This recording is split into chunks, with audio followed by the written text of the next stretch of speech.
I'm Liz Larson. And I'm Bill McKenna. And together, we created the Cognomovement system. And we'd like to welcome you to the New Life Perspectives radio show, where we're going to be sharing with you tools, tips, and ideas that are going to change your life.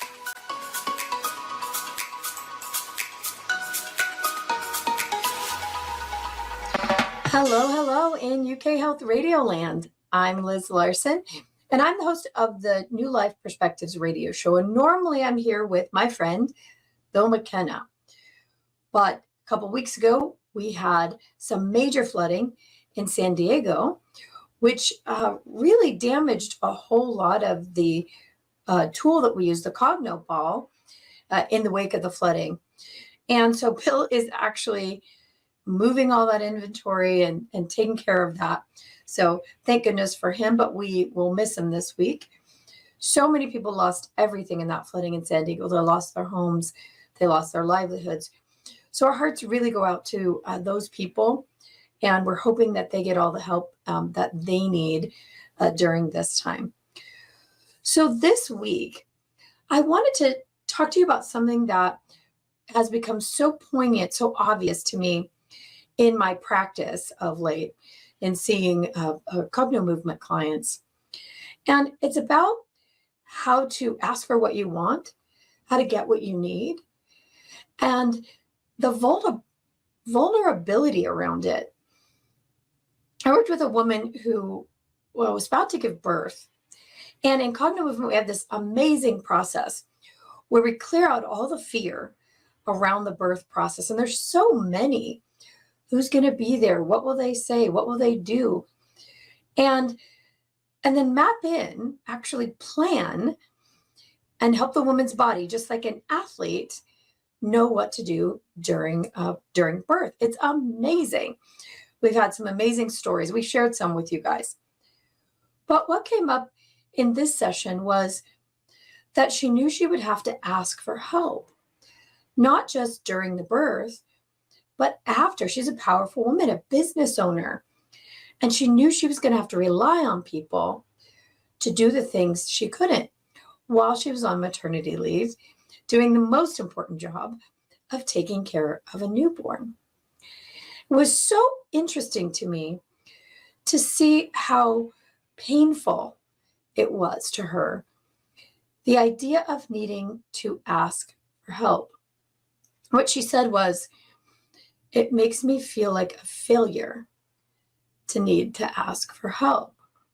Now, anybody who's given birth or been around anyone who's given birth knows that there's no failure in needing help after you've had a baby.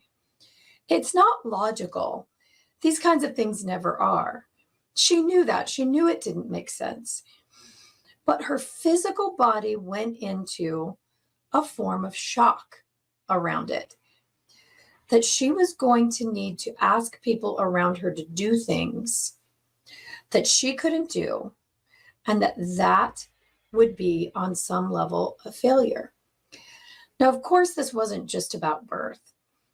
She said it was really about her whole life, believing that she could do it all, know it all, have it all, and not need to ask for help, because that would mean weakness. How many of you out there are hearing my voice and feeling that for yourself? You're a strong, powerful, independent woman, and you don't want to have to ask anybody for help because they might think you're weak. You can't do it. It doesn't really make sense, right? It's not logical. We know that everybody needs help sometimes.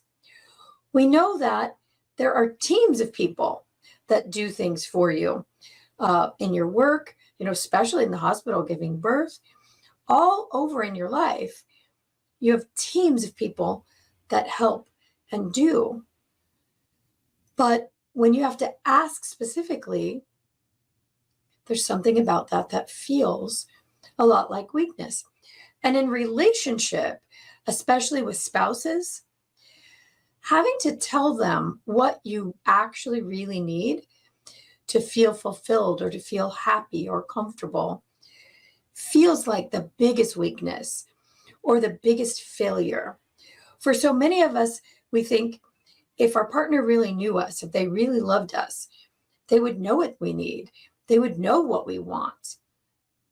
I know you're hearing me and knowing that you've done this, right? Think about having a fight with your spouse because they couldn't read your mind. Really, we do it all the time, especially we women. We think that the men in our lives especially should know what we want. And if they don't, then that is somehow really a negative on them, but also a negative on us. And that doesn't really make sense. Other people are not inside our heads. They don't have our emotions. They don't come with the history that we come with.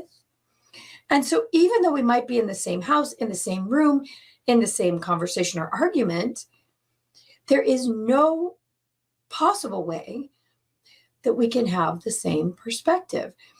So many divorces happen, relationships end because the people in that relationship don't know how to ask for what they need. Should be simple, right? If you're in a close, intimate relationship with somebody, should be easy to say, hey, would you be willing to do this? Or, hey, I need that. But it seems like the hardest thing.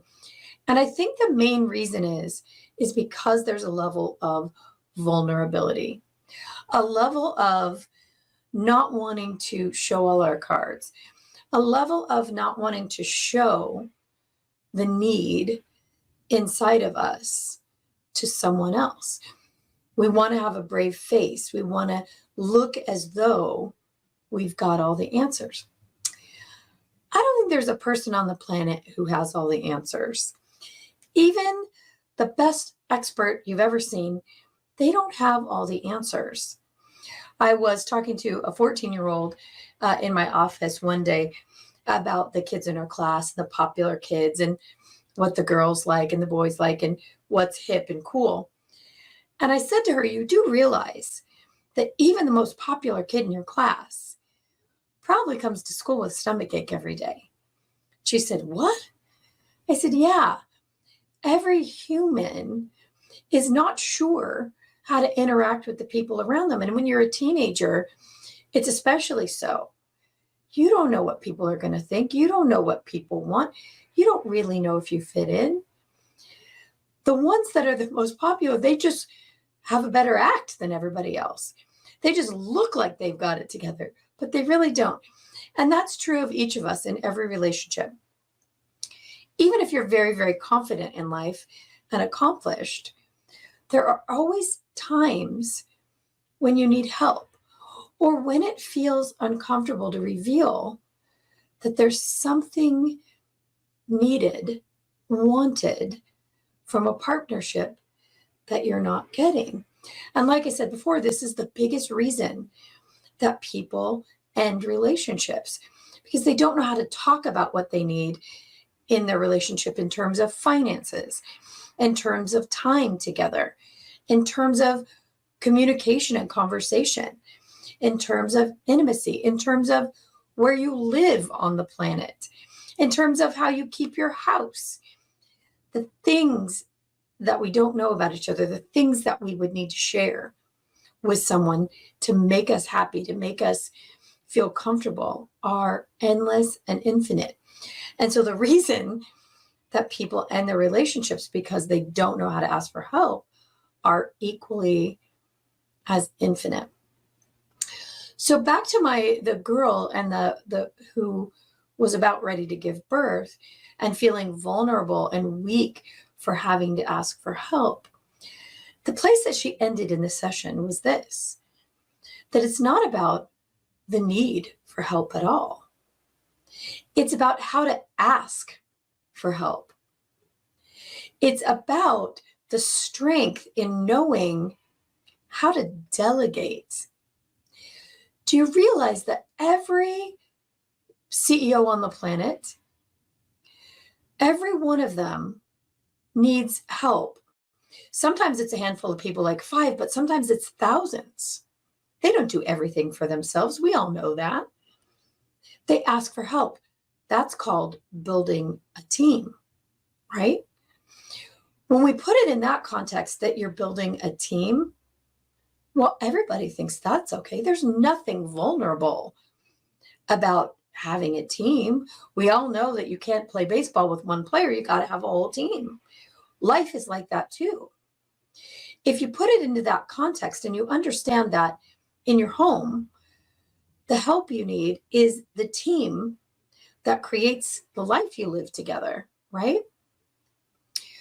With the gal and the birthing center and the after she's had her baby and coming home, all of that shifted into team mode. Of course you'd have a team. You know, she has a husband, she has a mother-in-law, she has a mother, she's got father and father-in-law, she's got sisters. They all want to be involved. But before the session, she thought in asking them, telling them what she really needed that would make her comfortable and that would make her this transition to hospital to home easier. That was the vulnerability part. When her perspective shifted entirely and she realized that she was giving them a gift for how they could be a part of this beautiful moment in all of their lives, how they could contribute, how in being asked to be a part of the team, they would all feel wanted and loved. It changed everything in her perspective. And she realized that she herself, as a strong, powerful businesswoman, relied on teams all the time. But it was different in delegating in her business than it was in asking for help personally. But what if it's not? What if it's not at all? What if it's exactly like being in a business where you need to make the needs of the company clear to whoever's on your team? You need to make whatever project you're working on and the goals around it very, very clear. There's nothing vulnerable about that. That makes perfect sense. We've got to put the guidelines out, and then we have to assign the activities, and then we have to have the materials for that. And then the team goes forward and makes it happen. Why would we do that in business and not at home? Why would we not consider our friendships, our marriages, our relationships with our children, even our pets, a team working together towards a desired goal of a really happy life? It changes everything when you put it in that perspective, right? So if you're a teammate at work or on a team, a sports team, the communication of that team really will show whether or not that team is going to be successful or not. You could tell in 5 minutes whether that team is going to get their job done or win on the field by how they communicate with each other. You know, do they have an inside language? Do they flow back and forth? Does each person know their role on the team, right? We all know this. It's really logical.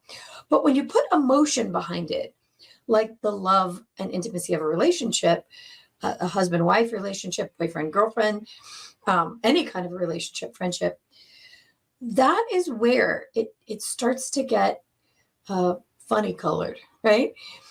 That's where we don't expect to give those kind of instructions. We don't expect to give that kind of detail. We really expect those people to just know how to do the thing. And then if they don't really love us. It's kind of crazy when you put it into that perspective. There isn't anything more important than these intimate relationships that we have. So why would we not learn to communicate around our wants and needs and build a team in the same way? Well, at least in our American society, we just don't look at relationships like that. We have the Cinderella stories, right? Where, you know, you've got your prince and your princess, and the prince comes and saves the day, and he has all the answers, and he knows everything and he provides for you and he preempts anything that you want. Well, come on, guys. We know that's not reality, but we continue to act like it is. And because that's true, we don't actually learn how to build the teams that help us create our lives. We don't actually know how to get what we need that really creates a fulfilling life. All right, you guys, we're up against our first break. Let's hear from the folks at the UK Health Radio Network. And when we get back, we'll talk about the real vulnerability and radical honesty and what does that play? What part does that play in building these teams? Okay, UK Health Radio, take it away. And we are back. We are talking about the vulnerability of asking for what you need. And we were talking about how you build teams in other areas in your life, but not in your home relationships, not in your most core relationships. And really, here is the bottom line. The most powerful people on the planet, it's not true that they don't ask for help. What's true is they know how to ask for help. The most successful people on this planet know how to ask for the help they need. Now, women, I want you to hear this especially because we women tend to, especially powerful, intelligent women, we tend to feel like asking for help is too vulnerable and it's weakness. But here's the misunderstanding. It's not about the asking, it's about how you ask. Words really do matter in this. If we know for sure that relationships are two nervous systems having a conversation, we know, or we've learned, that we need to be able to know our own, where we're coming from our own side. We need to be honest about who we are and what we come to the party with. And we need to be fully aware that everyone in our lives that we interact with closely, they come with their own set of perspectives, their own past, their own neurological presets or certainties about how life should be.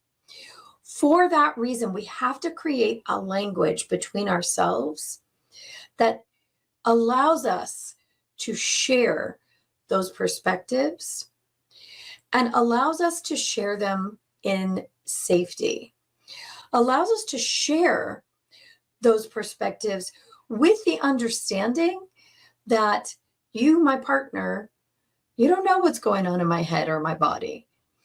I don't expect you to. So I'm going to have to share that. And also conversely, I don't know what's going on in your brain and in your body. I don't know every minute of every detail of your history. So I'm not going to pretend that I know what your perspective is. Okay, hear the words there. How many times have we said to our partners, I know what you're thinking. I know what you're doing.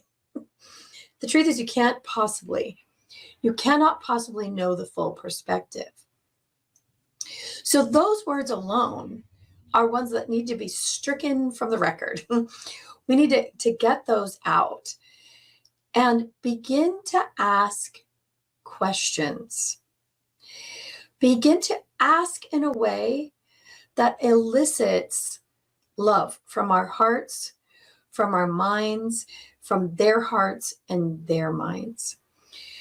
We have to know how to ask in a way that doesn't trigger them into their fight or flight response.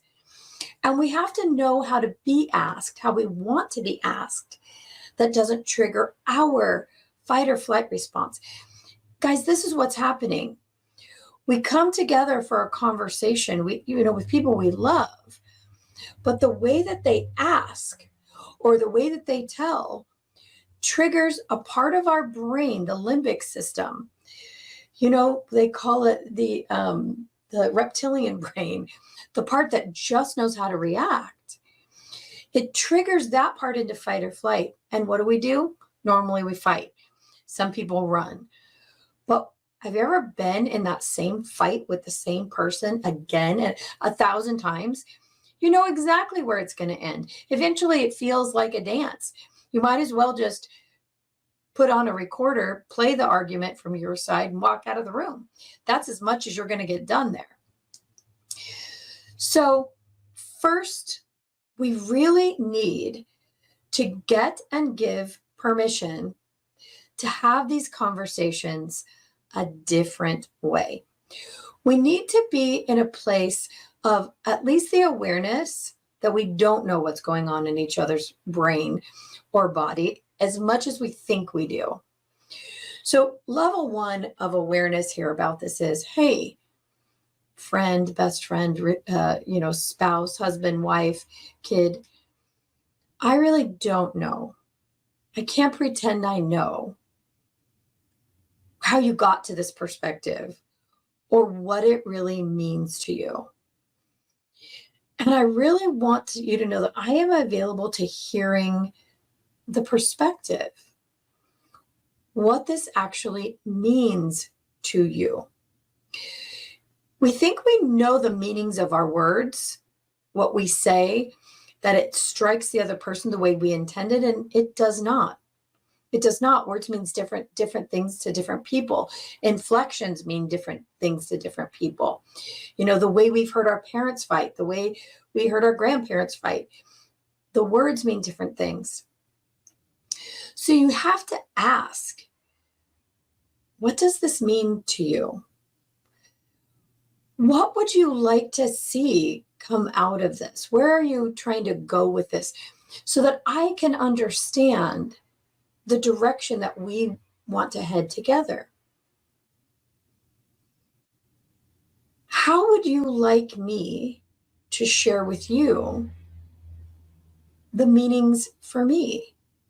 What would feel great about that to you? What would it feel good to hear me say about this? If you notice, I'm asking a lot of questions in this conversation. Very few statements, right? Statements will send that part of the limbic system into fight or flight often. So if we're asking, and we're asking with kindness. I was in a session with a dad and a son. And the way the dad asked the question was so forceful that he might as well have been punching the kid in the face. And he was asking the kid, like, why do you think you should go to college? And the poor kid just shrunk. From the dad's perspective, he just thought he was asking a question. From the kid's perspective, he was being attacked. The kid needed, hey, son, what's important to you about going to college? To hear the difference, why do you believe you should go to college versus, hey, what is important to you about this? This is a question that we can ask 1,000 times in a conversation, and it will rarely be rejected. If we're asking with true curiosity and true kindness, what's important to you about this? What does this really mean to you? If the dad had said, son, what does it mean to you to go to college? And if the son said, it's a great experience to go to another place, to be around young people my age, and to really have a great experience away from home. Great information, right? That could lead to the dad saying, well, gosh, there's a million ways to have that experience. Is it college specifically that you're interested in? Or are you interested in maybe traveling abroad to get that experience? I'm really curious. Wow. Think about asking a kid an open-ended question about that. What's important to you here? The dad was only hearing, I think I should go to college, end of story. The kid was hearing, you should not be going to college. And the conversation died right there. So with a little support in the dad asking, what's important to you about this, son? The boy perked right up and he said, I'm so interested in art classes. And at the campus I visited, there's information. I visited a campus. the kids, there was a center where everybody played video games together. And I really liked the group activity. Everybody seemed so welcome there. And you know what else I really liked? I really liked the food in the cafeteria. Well, his mom keeps him on a really strict health food diet. Of course he did. Now the dad has a great picture of what his son is interested in college. What was omitted was what he wanted to study. It was about this great experience. Now the dad can help the son craft the experience he wants. Before, they could not talk about this. It always ended in tears because both of them were misinterpreting what the other thought or meant. They were assuming, where a simple, what is important to you about this? I'm so curious, opened up the doors for the father and son to know more about one another and more about what the future would hold. Kind of great, right? So take that one and put it in your back pocket. When you're talking to somebody you love and you're actively listening, this is important too. Let yourself really hear them. And then just say, wow, what is important to you about this? I'm so curious. What do you love about this? I'm so curious. In that tone of voice, while you look right at them and smile, wow, what you will get from the other person is something you've probably never heard before. Now, if you're on the other side of that question, a great way to respond is, wow, thank you for asking. Thank you for being so interested in me. You know what's really important to me about this? The bit that really lights me up? It's this. Now you're sharing something meaningful. Meaningful. Do you realize that most of the conversations that we have every day are on autopilot? 95% of what we do, what we say, what we eat, where we go is our autonomic nervous system just doing its thing. Our relationships, our conversations are no different. But you can start to make them very different. If you listen very, very actively, listen to the words, look the person in the eye. We don't even do that anymore. Give them the respect of letting your eyes light up when they tell you something. This is a neurological trick, a neurological cue. When your eyes light up, when you pay attention, when you lean in, it actually draws the other person in to you. This is definitely a neurological hack for a relationship. Let your eyes light up, lean in, and actually listen to them. Find words that they say that you can repeat back. So you're interested in going to college, but what you really love is the artwork. Yeah, I love that artwork. I love the art class. I didn't know you were interested in art. What was so interesting to you about it? What was important to you? Well, I found that the community was so, right? Now we know it's not art, it's community. 2 or 3 more of these examples where the person answers, oh, I loved the community. Now you know that what matters deeply to the human you're speaking to that you love is community. Maybe you didn't know that before. Maybe you didn't know that a driver for them, something that made them do, be, have, know everything in their life was driven by community. There's so many of these little things that you would be shocked to know about the people you live with. If you simply are able to ask the question, wow, what's important to you about this? I'm so curious. And what did you love about that? Or what did you dislike about that? Oh, what was important about that? Wow. You start to know each other on a level that you probably couldn't even imagine really before. So I didn't get to the radical honesty part. So let's get to that next. We're coming up against a break here. Let's hear from the good folks at the UK Health Radio Network. UK Health, take it away.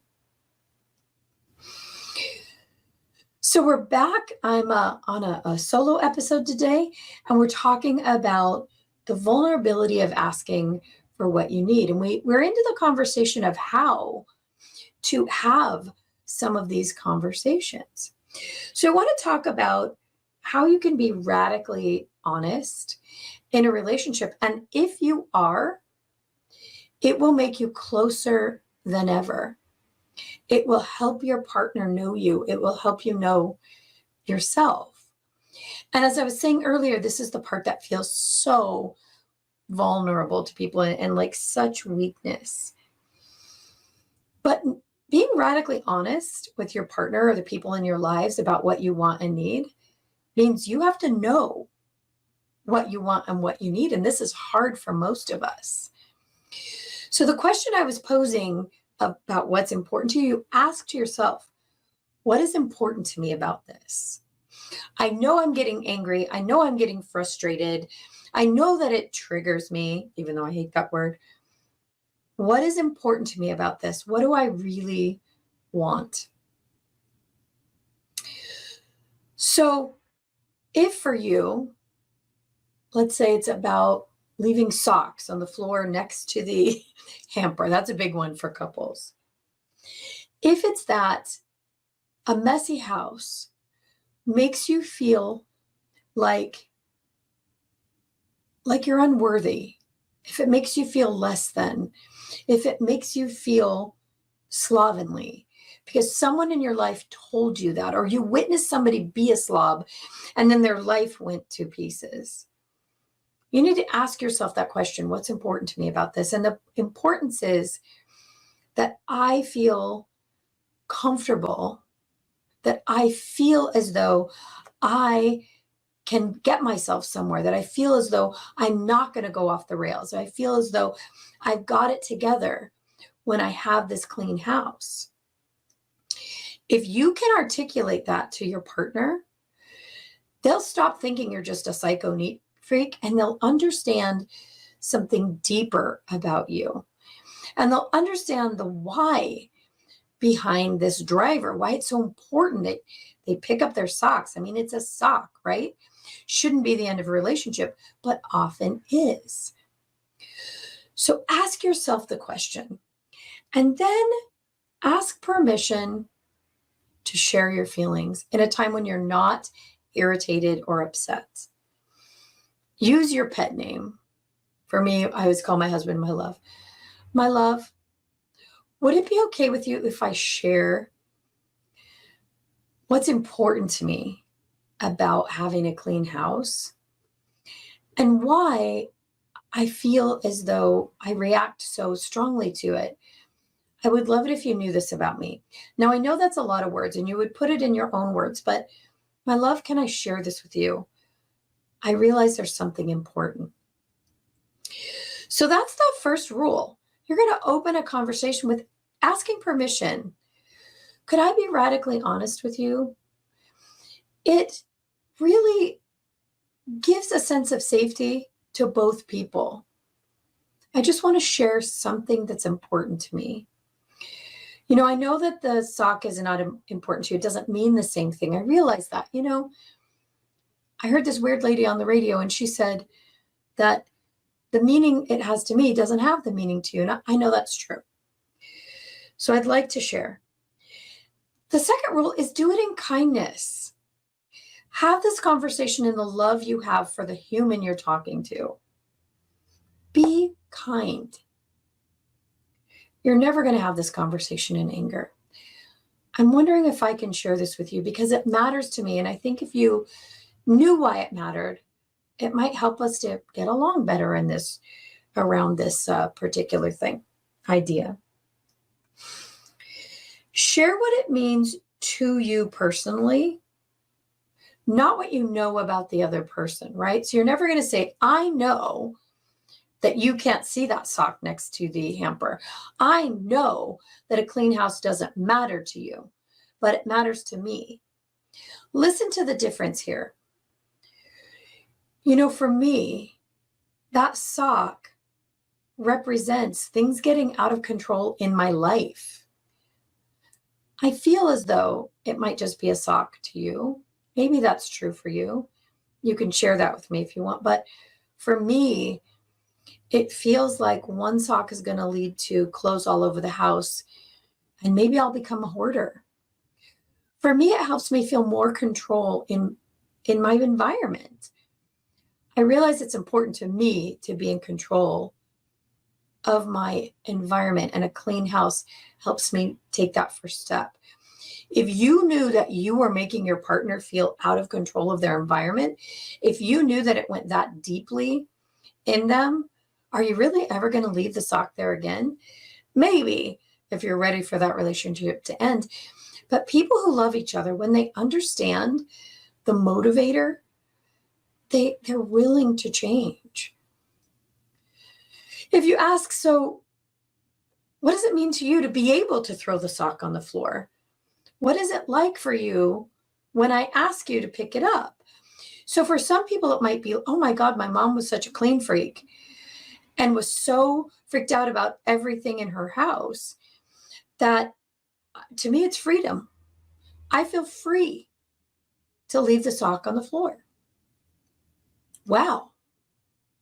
Could a sock on the floor actually mean freedom to your partner? So interesting, right? It's amazing how these little tiny things create such problems in our lives, but if we know how to talk about them. So, wow, I didn't know that a sock on the floor meant freedom to you. So how can we adjust this so that you feel free to do what you need to do with your sock? And I can feel like I have control of my environment and that it's not going off the rails. Usually at that point in the conversation, because we understand each other, when you see that sock on the floor, you're more happy to pick it up and put it away because you just granted your partner freedom. And your partner might be way more likely to put that sock in the hamper knowing that they're giving you peace and a feeling of stability in your life. Like, wow, is your mind blown a little bit? That a conversation about a sock could mean so much to each person. You ladies out there, the ones that feel vulnerable about asking for help, this is a way of asking for help. Building the team in your home that understands our own culture, why we do what we do in a house, our own neurological soup, right? This is a way to share with anyone in your life, with the kids in your life. I've had this conversation with my son about leaving things messy. And I said to him, my love, for me, this really feels like I have so many things to do during a day that as a mom, I need to keep our house clean. And that thing that you leave, the wrapper that you leave or the door that you leave open, for me, that feels like so much busy work that it keeps my mind busy and I can't relax. It makes me a little anxious. Would you be willing? Here comes the big ask. Would you be willing to throw that wrapper away and close the door for me just in the mornings, knowing that it matters so much to me? And he always says, yeah, Mom, I'm sorry. I didn't even realize it was there. So that's number 4 on the list. Ask. And here's how you do. We don't say, could you shut that door and throw things in the trash? Hear it. Could you shut that door? Could you throw that in the trash? Or here, would you be willing to put that in the trash for me and close the door? It really would help me so much. Could you? Would you? Really are words that hit most of us right in the face. They feel offensive. It's one of those English language things. But would you be willing? Asks. Is there a willingness within you that would help me? People want to help us. They really do. They want to know how to be on our team. They just don't want to be demanded to do it.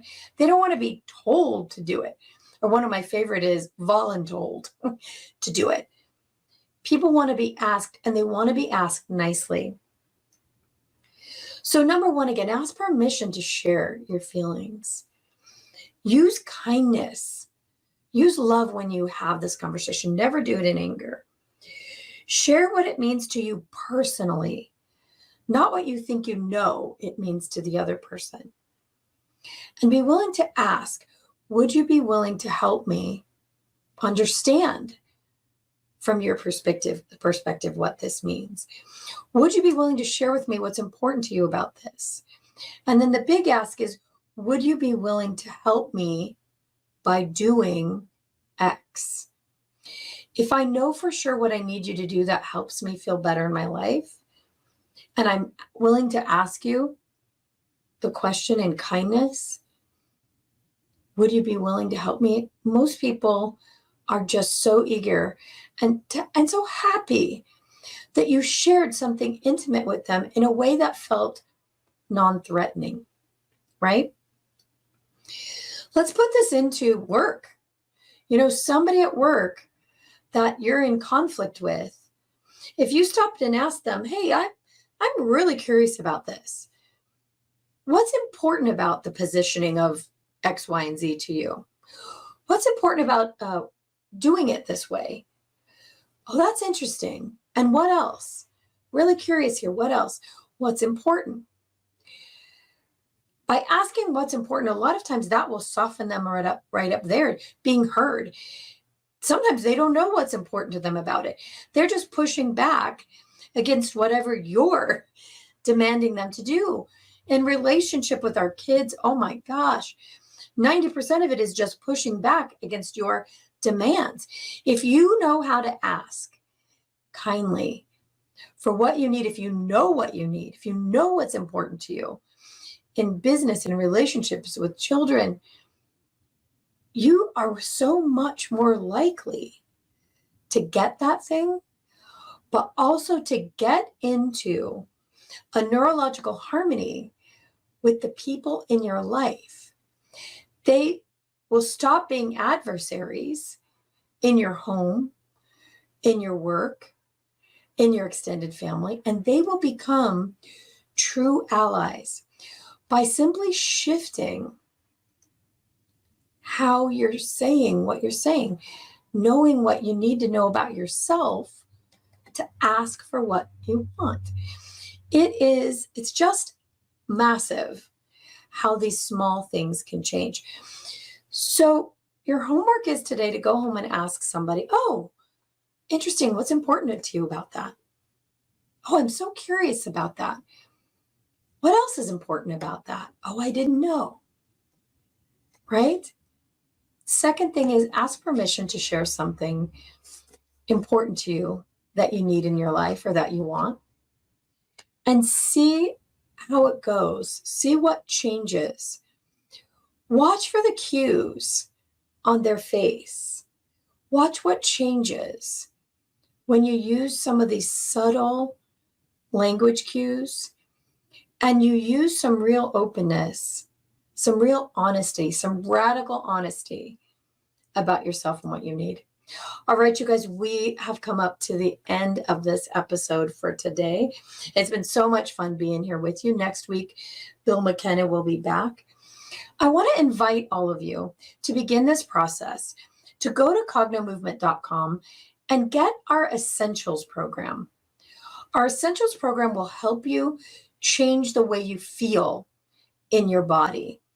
It'll change the physical stress, the emotional stress, the mental stress, and allow you to be in a state of consciousness and presence by literally changing the way your body and mind talk to each other. The way your neurology functions will help you be in a state of ease and comfort to have these conversations. Most of us are so stressed out, it's never even occurred to us to have a conversation like this. So start there. Get that Essentials program and begin to change your life literally 5 minutes at a time and be able to tackle the big issues in your life in a way that you've never been able to tackle them before, with a consciousness and awareness that makes your whole life that much better. All right, until next week, be safe and be well. Thanks for being here with us on the New Life Perspective radio show.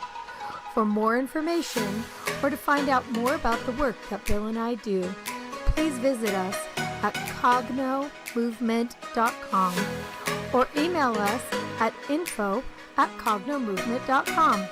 See you again soon.